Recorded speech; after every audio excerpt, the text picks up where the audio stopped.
Howdy, everybody. Welcome back to the class online. It's Tuesday, October 13. You got Halloween all scoped out. Be careful out there. How was your weekend? You all kind of running together, sort of, now.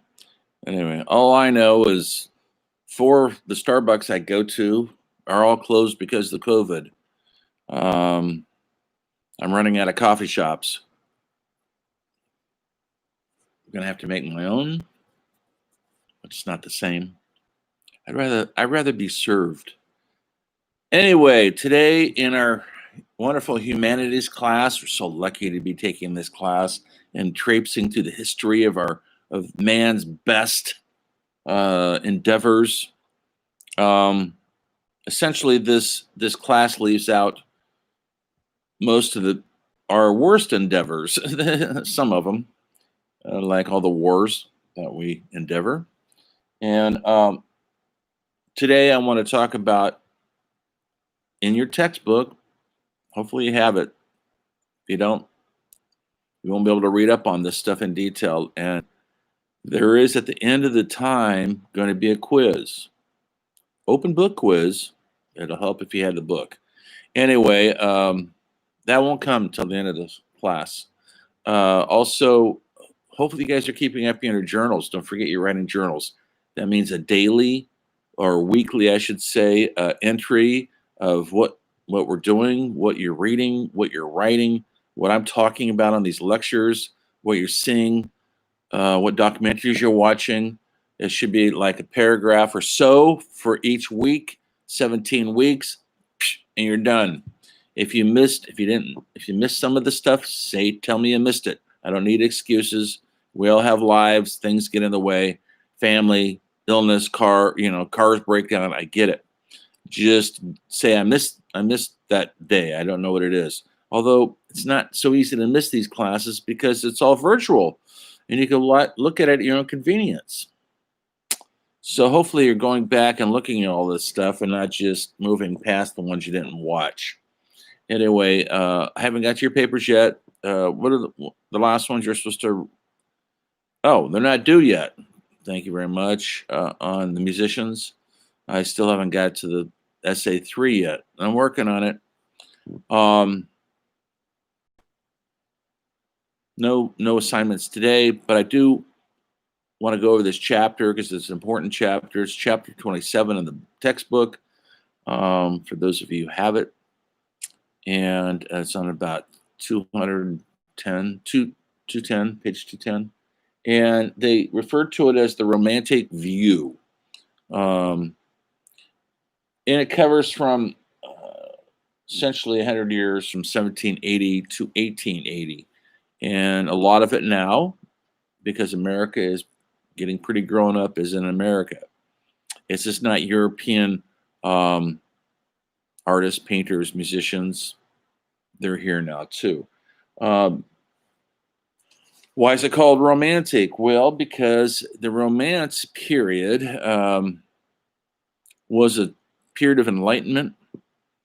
Let me define the definition of romance is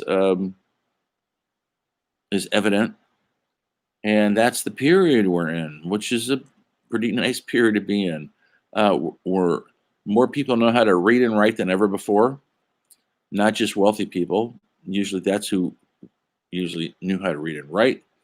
But now schools are popping up everywhere and people are reading and writing of all forms of classes, from all forms of culture. I'm mostly dealing right now with Western culture. We're not dealing with Eastern cultures, so that's what this class is all about, the Western culture for the most part, which is Europe and America. We've got, starting in the 1800s, we've got this thing called the Industrial Age. What is that? Well, it says what it is. We became very industrious. We started developing, through our ingenuity, we started developing machinery that can mass produce all sorts of things. And they were mass producing, for example, the first steam engine. That changed everything. That means we could start developing transportation like trains, boats running on steam. Uh, it was a whole new way of doing things. Coal mines running because they had the ability to mine, go deeper than they ever did before with the implements of uh, technology. And same thing with uh, machines that were be able to mass uh, produce clothing and material, textiles, weaving. Believe it or not, that's a revolution. I mean, there was no in the old days. You had to make your own clothes or have someone make them for you. Now they're making clothes for the masses, and stores are starting to pop up. Never happened before. You could go to the store, the mercantile, and you could buy food, clothing, ammunition, shoes, things to live your life. It became accessible to just about everybody. And that's a huge change. That leaves more time and effort to the arts, to thinking, to reading, to trying to understand nature, man in nature. And so philosophers are starting to pop up everywhere. They've always been there. They go back to the ancient Greeks. That's what Plato and Socrates were. Absolutely. But now a lot of people have the ways and means to read. And so there was a lot of philosophers coming out of Germany early on, like Kant and Schopenhauer and Schopenhauer, sorry. And they started to embrace a philosophy that was very sophisticated, based not just on old religion or the Bible, but also based on mysticism and the mystery of man in nature. They started to look at man in nature in a different way. How do we combine man and nature without destroying nature? I mean, think about it right now, folks. Whether you believe on it or not, man, there's a lot of people. We're putting out a lot of carbon. It's man against nature right now, and it's happening very much right now. Population is huge. It wasn't so huge back, 150, 200 years ago, but the effect of man on nature was starting to rear its ugly head. When you start getting industries that, like coal mining, that were producing mass goods for the people, that starts destroying elements in nature. They have to cut down trees to make way for mass farming. They have to, in the coal mines, they're digging, and they're washing the hillsides away with water, and that goes into our water system, flows down into the rivers, which thus get polluted, and they go out. They pollute the tributaries. So the industrial age starts bringing a footprint that we're still dealing with to this day. Now, we're trying our best to curtail some of this stuff to preserve nature, but there's other people who don't. They rather not preserve it. They'd rather dig mines and wells in the pristine frontier of Alaska. Anything for money and profit, and if it destroys nature, that's the way it goes. A lot of people have this philosophy that man is the domineering force on the planet Earth, and we should dominate everything.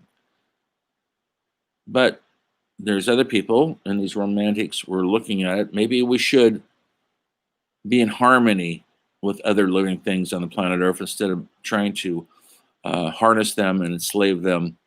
How about being in harmony And if I sound like a hippie right now, so be it. I'm not a hippie, by the way, whatever you may think. I was too young to be a hippie, folks. I was not too young to love Sex Pistols and punk rock. Um, anyway, all this stuff is happening. The philosophers are embracing a mysticism. Like, we go, mysticism, what is that? Like New Age philosophies? Well, that's what we call it now. Some people mock it. But New Age has been here long before Christianity was here. People worshipped the seasons, the stars, the moon, the sun.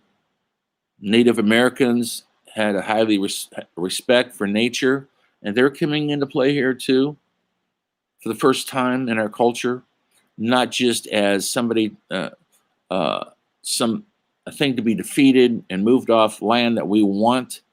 I mean, saying Europeans want, white people want. They actually, and they embrace the mysticism very much like, similar to the philosophers who are embracing our relationship with nature. And when you live in nature, you need to embrace it and you need to live with it somehow. Or you go live in the city and you don't live with it. But a lot of people are still living in the deep seated nature of our, and we have to live with other living beings. If you're a farmer, you got to figure out how to live with the deer who are going to come and eat your corn. You got to figure out how to fence your property. You got to figure out how to protect things. And so all this was happening in this incredible industrial age. It was just beginning. It's the birth of the industrial age. It's just starting to rear its ugly head. And we're going to go full bore in the next 100 years. And cities throughout the country, I'm not going to talk about it too much today. In America, we start producing steel and iron. And now we could build things like never before, buildings. And this is when the incredible building surge happened. No more log cabins. We're talking about skyscrapers in major cities because of our technology we're getting. This is not happening quite yet, though, but it's on its way.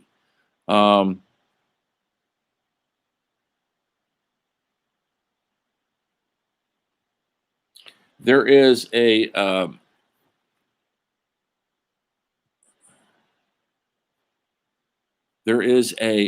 philosophy out there, and it's trying to align God with man and nature. Now, how do you do that? Well, you have these writers, these thinkers that were thinking the big, deep thoughts, and they're writing their this down, and people are reading their philosophies during this time, and it was a revolution of change. My notes here. Also, during this time, there was a philosopher who was starting to write about nationalism. If you have any idea what that is, it's in brief, it's the beginnings of National Socialism, which is what Germany became under Hitler. But before that, it was a philosophy that your nation is superior to the next one over the hillside over here. And so people started reading this, and they started becoming very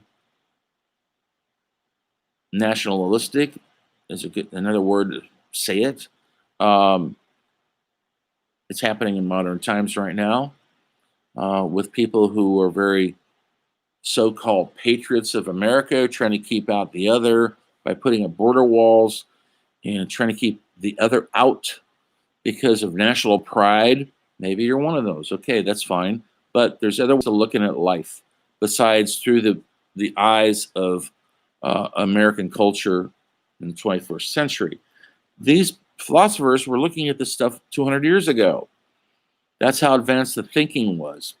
And when you have nationalism, Karl Marx, who was a philosopher from Germany, started looking at reading about that, and he came up with his own philosophy, Marxism. Maybe you've heard about it. Maybe it's a dirty word to you. It shouldn't be. He wrote about this thing he called socialism. And his whole philosophy was the social fabric is held together by all of us, and we all should prosper and benefit from it, not have anybody prospering more than the other guy and benefiting more than the other guy. We all should be in this thing together. And so that was a new way of thinking. And later on, it got corrupted when Lenin read Karl Marx, and it became communism. That's a whole different thing. We'll talk about that later. That's where it got corrupted. Marxism, if you ever read Karl Marx, it seems rational, and it's not a dictatorship. It's not totalitarianism, which communism became. It's social. The word social, which is all of us. How do we live? The social contract between us, the government, our fellow neighbors. We should have a social contract to behave yourself, to help your neighbor, to not oppose them because they have weird ideas or their skin color is different or their sex is different. We're all kind of on an equal playing field. We should get, and so it uplifts the whole culture. Anyway, that's really a simplified version of it. But that was starting to rear its head. Then we had, at the same time, during this period, looking at my notes, Charles Darwin started coming up with this idea of evolution, that man didn't come from what the Bible tells us, Adam and Eve, and that story, that man came from other sources, life forces like the ocean, and how taking thousands and thousands and thousands of years developing, we develop into who we are, man with a brain, walking upright, Homo sapien. And it was a huge revolution. And it shouldn't be, but still sort of is right now, because a lot of people believe in creationism, meaning we are created by God, and there's a supreme being out there. There's a supreme force, and he or she or it created the world, everything, the oceans, the air, and put us here, and that's how we're started. Darwin felt that it wasn't scientific. That's more mysticism. And it's more, we came possibly from a different species, and we developed into who we are from thousands of years of evolution development. And so, it was a revolution. So much of his philosophy came from a trip to the Galapagos Islands. And at the time, unlike now, which is a tourist destination, they have hotels there, I believe. There was animals there that weren't anywhere else. And they had no fear of man. The reason why they had no fear of man, why would they? They weren't hunted by man like the animals that we live around. And so they sat there, and you could walk up to these creatures, and they have no fear because they've never experienced fear from man. And so he saw this whole new life force of these animals coexisting, reptiles, Komodo dragons, huge tortoises, sea turtles, all sorts of creatures. And it was a plethora of life on the small group of islands off South America that nobody had ever seen before. Nobody knew existed, or how could they exist side by side without killing off each other? They did somehow.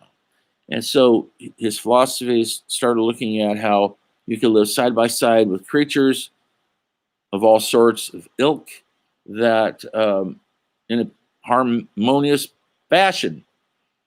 Okay, so then it became the Bible versus science later. So he supposedly represented science, and obviously we know what the Bible represents. The Bible. So that's another revolution that's going on. This is all within 100 years, folks. Of this time frame where I'm on chapter 27. That's a lot. We're changing leaps and bounds.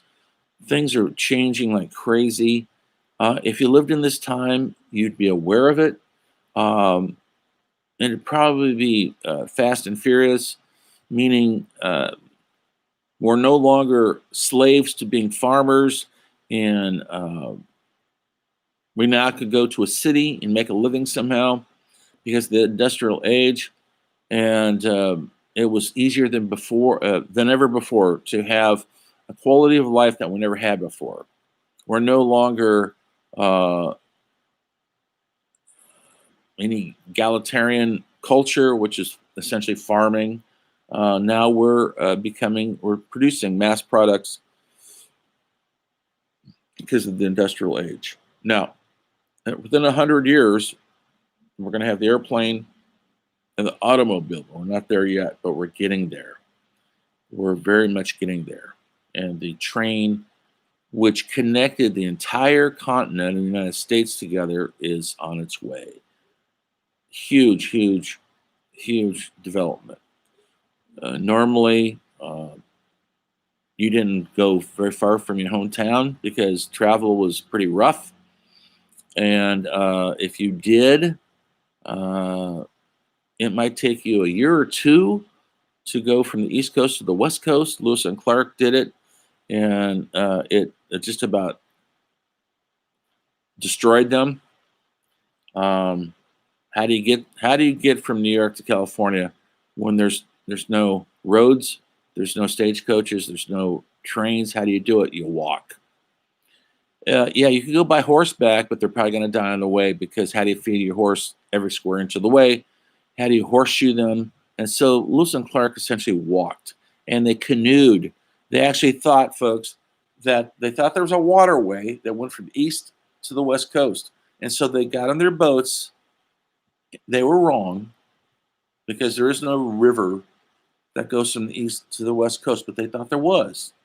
And they ended up going on many different rivers in Mississippi, Missouri, and they were heading north and south.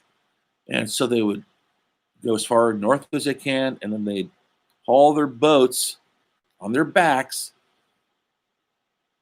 west, and they try to find another river that they think is flowing west. It was not a pretty picture. It was rough, let me tell you. But that's the travel we're having. That's all going to change when we get the train. Boys are going to change. In the meantime, we've got poetry spouting out now. Poetry. Who has time for poetry? Well, I told you before, people, the common man, know how to read now and write. That means the common man can know how to read and write. And so what does he write? What does he read? Well, books are starting to be produced. Poetry, of all things. Poetry is a form of literary writing. Maybe you have a favorite poet. There's a lot of modern poets working out there. A lot of songwriters are considered poets, like Bob Dylan and Neil Young, Joni Mitchell. That's sort of poetry with, to music. But in these days, we had some very, very prominent poets like Shelley and Keats and William Blake. And they started digging deep into who we are as humans. They explored our deepest recesses of exactly what is our purpose? Why are we here? You know, the existential question that everybody asks in their life is, why am I here? What purpose am I serving? What is the meaning of my presence here? Well, these poets were embracing that. And so when people would read their poetry, they would see something they could connect to, how it all connects us together. Because the poets are talking, writing in a heightened language, a poetic language, which literally started with Shakespeare's sonnets, um, in order to connect to your fellow humans. And then you would read somebody like William Blake, and you'd see something you could relate to, and you didn't feel so much alone. If we're in class together, I'd make us read some of the stuff out loud, and we aren't, so I'm not going to torture you with it. But it is on, like, there's a William Blake poem on 219, famous. Look at it. And here's what I suggest. When you read poetry, don't read it.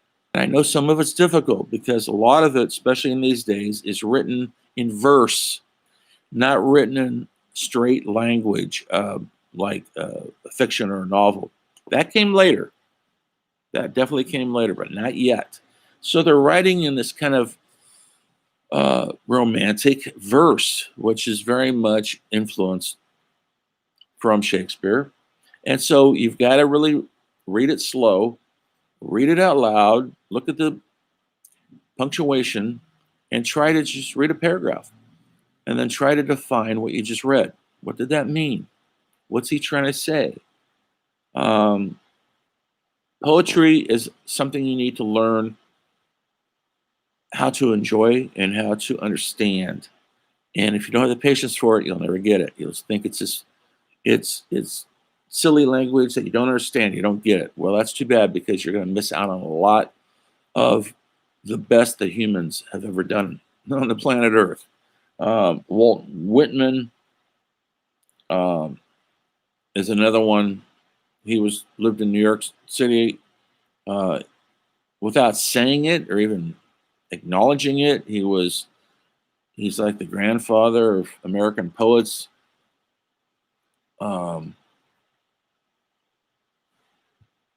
Maybe seen pictures of him. He's got the big beard, looks like a hobo, but he's also homosexual, which he could not really was against the law in those days. So you don't come out and say you're gay; you get thrown in jail. In the meantime, Walt Whitman is telling us things about ourselves that we didn't even know we were feeling it. Don't know how to express it. He did, and that's the beauty of it. They're expressing our angst, our loneliness, our heartache, our loss, our love, our happiness, our joy. That's the beautiful thing about poetry. They're expressing all that, and we read it as readers, common man, whatever, and it's capturing something of who we are. Maybe not. Maybe that's not you, but you might find a poet that you connect to. When we get into more modern writers, my favorite poet he's a savage. His name is Charles Bukowski. He writes from the gut, and lower than that. It's not romantic language. It's rough, and it's truthful, and it's beautiful. Anyway, so there's this thing that was called pantheism, which started to become a thing during this era of this romantic coming of age, the blossoming of romanticism in this country and Europe. And essentially, it embraces I know it sounds foo-foo mystic, but it embraces the divine spirit. And look that up if you need to look what that means. It's not something to be laughed at. The hippies from the 60s, maybe your grand folks were hippies, they embraced the divine spirit, and maybe through marijuana or rock and roll music, searching for the divine is essential to our existence here on earth. If you're not searching for it, you're hiding from it. And you should try to embrace it and go for it. Or not. Okay, folks, look at your chapter 27. Also, there was a time, this is the last thing I say, then I'll shut up, where Native Americans were starting to, we weren't just slaughtering them all, and we were looking at their philosophies and how they were so connected to nature because they needed nature to survive. They needed to know when the snow's coming. They needed to know where the food is. They needed to know this stuff.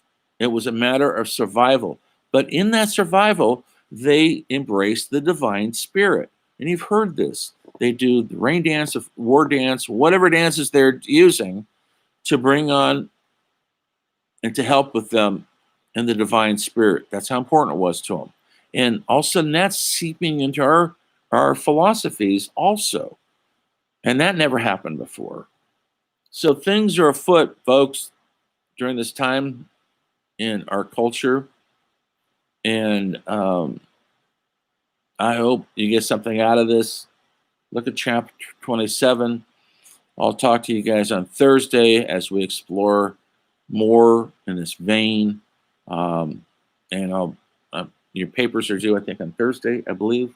So I'm still working on your third essay. So have patience. We'll get through this. Keep up on your journals if you don't know what they are. I did post a sample, so that's what they look like. You know how to get a hold of me. If you got any questions, text me or email me. Smoke is going, not quite gone. We'll make it through this. Anyway, take care. Bye.